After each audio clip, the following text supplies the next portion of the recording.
3. Not all that Mrs. Bennet, however, with the assistance of her 5 daughters, could ask on the subject, was sufficient to draw from her husband any satisfactory description of Mr. Bingley. They attacked him in various ways, with bare-faced questions, ingenious suppositions, and distant surmises, but he eluded the skill of them all, and they were at last obliged to accept the second-hand intelligence of their neighbour, Lady Lucas. Her report was highly favourable. Sir William had been delighted with him. He was quite young, wonderfully handsome, extremely agreeable, and, to crown the whole, he meant to be at the next assembly with a large party. Nothing could be more delightful. To be fond of dancing was a certain step towards falling in love, and very lively hopes of Mr. Bingley's heart were entertained. "If I can but see one of my daughters happily settled at Netherfield," said Mrs. Bennet to her husband, "and all the others equally well married, I shall have nothing to wish for." In a few days Mr. Bingley returned Mr. Bennet's visit, and sat about 10 minutes with him in his library. He had entertained hopes of being admitted to a sight of the young ladies, of whose beauty he had heard much, but he saw only the father. The ladies were somewhat more fortunate, for they had the advantage of ascertaining from an upper window that he wore a blue coat and rode a black horse. An invitation to dinner was soon afterwards dispatched, and already had Mrs. Bennet planned the courses that were to do credit to her housekeeping, when an answer arrived which deferred it all. Mr. Bingley was obliged to be in town the following day, and consequently unable to accept the honour of their invitation, etc. Mrs. Bennet was quite disconcerted. She could not imagine what business he could have in town so soon after his arrival in Hertfordshire, and she began to fear that he might be always flying about from one place to another, and never settled at Netherfield, as he ought to be. Lady Lucas quieted her fears a little, by stating the idea of his being gone to London only to get a large party for the ball, and a report soon followed that Mr. Bingley was to bring 12 ladies and 7 gentlemen with him to the assembly. The girls grieved over such a number of ladies, but were comforted the day before the ball by hearing that instead of 12 he brought only 6 with him from London, his 5 sisters and a cousin, and when the party entered the assembly room, it consisted of only 5 altogether. Mr. Bingley, his 2 sisters, the husband of the eldest, and another young man. Mr. Bingley was good-looking and gentlemanlike. He had a pleasant countenance and easy, unaffected manners. His sisters were fine women, with an air of decided fashion.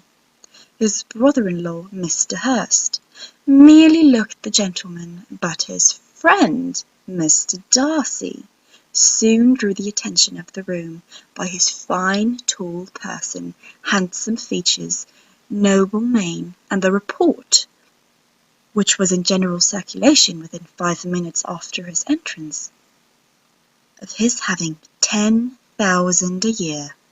The gentlemen pronounced him to be a fine figure of a man.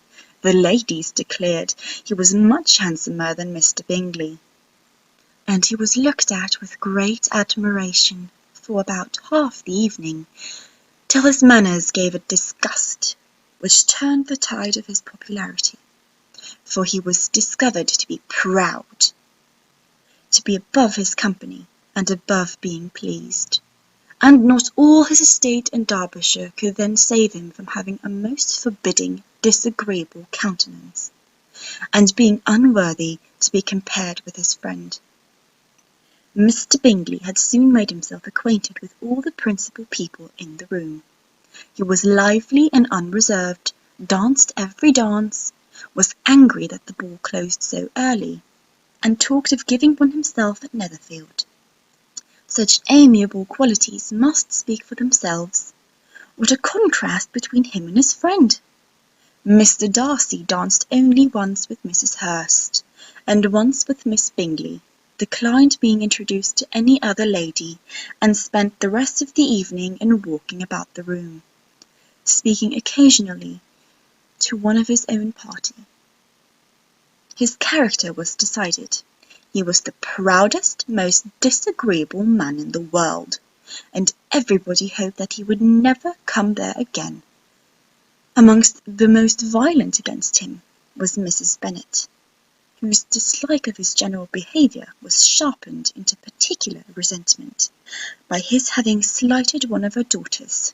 Elizabeth Bennet had been obliged by the scarcity of gentlemen to sit down for 2 dances, and during part of that time Mr. Darcy had been standing near enough for her to hear a conversation between him and Mr. Bingley, who came from the dance for a few minutes to press his friends to join in. "Come, Darcy," said he, "I must have you dance. I hate to see you standing about by yourself in this stupid manner. You had much better dance." "I certainly shall not. You know how I detest it, unless I am particularly acquainted with my partner. At such an assembly as this it would be insupportable. Your sisters are engaged, and there is not another woman in the room whom it would not be a punishment to me to stand up with." "I would not be so fastidious as you are," cried Mr. Bingley, "for a kingdom! Upon my honour, I've never met so many pleasant girls in my life as I have this evening, and there are several of them, you see, uncommonly pretty." "You are dancing with the only handsome girl in the room," said Mr. Darcy, looking at the eldest Miss Bennet. "Oh, she is the most beautiful creature I ever beheld. But there is one of her sisters sitting down just behind you, who is very pretty, and I dare say very agreeable. Do let me ask my partner to introduce you." "Which do you mean?" And turning round, he looked for a moment at Elizabeth, till catching her eye, he withdrew his own and coldly said, "She is tolerable, but not handsome enough to tempt me. I am in no humour at present to give consequence to young ladies who are slighted by other men. You had better return to your partner and enjoy her smiles, for you are wasting your time with me."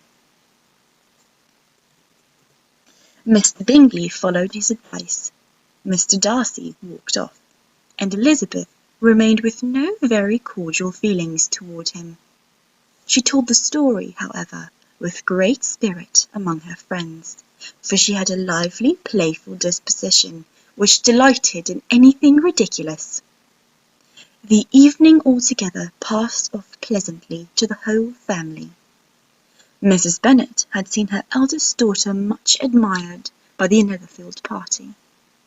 Mr. Bingley had danced with her twice, and she had been distinguished by her sisters. Jane was as much gratified by this as her mother could be, though in a quieter way.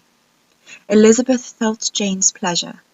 Mary had heard herself mentioned to Miss Bingley as the most accomplished girl in the neighbourhood, and Catherine and Lydia had been fortunate enough never to be without partners, which was all that they had yet learned to care for at a ball. They returned, therefore, in good spirits to Longbourn, the village where they lived, and of which they were the principal inhabitants. They found Mr. Bennet still up. With a book he was regardless of time, and on the present occasion he had a good deal of curiosity as to the event of an evening which had raised such splendid expectations. He had rather hoped that his wife's views on the stranger would be disappointed, but he soon found out that he had a different story to hear. "Oh, my dear Mr. Bennet," as she entered the room, "we had a most delightful evening, a most excellent ball. I wish you had been there. Jane was so admired. Nothing could be like it. Everybody said how well she looked, and Mr. Bingley thought her quite beautiful, and danced with her twice. Only think of that, my dear! He actually danced with her twice, and she was the only creature in the room that he asked a second time. First of all, he asked Miss Lucas, I was so vexed to see him stand up with her. But, however, he did not admire her at all. Indeed, nobody can, you know. And he seemed quite struck with Jane as she was going down the dance. So he inquired who she was, and got introduced, and asked her for the two next. Then the 2/3 he danced with Miss King, and the 2/4 with Maria Lucas, and the 2/5 with Jane again, and the 2/6 with Lizzie, and the Boulanger. If he had had any compassion for me, cried her husband impatiently, he would not have danced half as much. For God's sake, say no more of his partners. Oh, that he had sprained his ankle in the first dance! Oh, my dear, I'm quite delighted with him. He is so excessively handsome, and his sisters are charming women. I never in my life saw anything more elegant than their dresses. I dare say the lace upon Miss Hurst's gown—" Here she was interrupted again. Mr. Bennet protested against any description of finery. She was therefore obliged to seek another branch of the subject, and related, with much bitterness of spirit, and some exaggeration, the shocking rudeness of Mr. Darcy. "But I can assure you," she added, "that Lizzie does not lose much by not suiting his fancy, for he is a most disagreeable, horrid man, not at all worth pleasing, so high and so conceited there was no enduring him. He walked here and he walked there, fancying himself so very great, not handsome enough to dance with. I wish you had been there, my dear, to have given him one of your set-downs. I quite detest the man."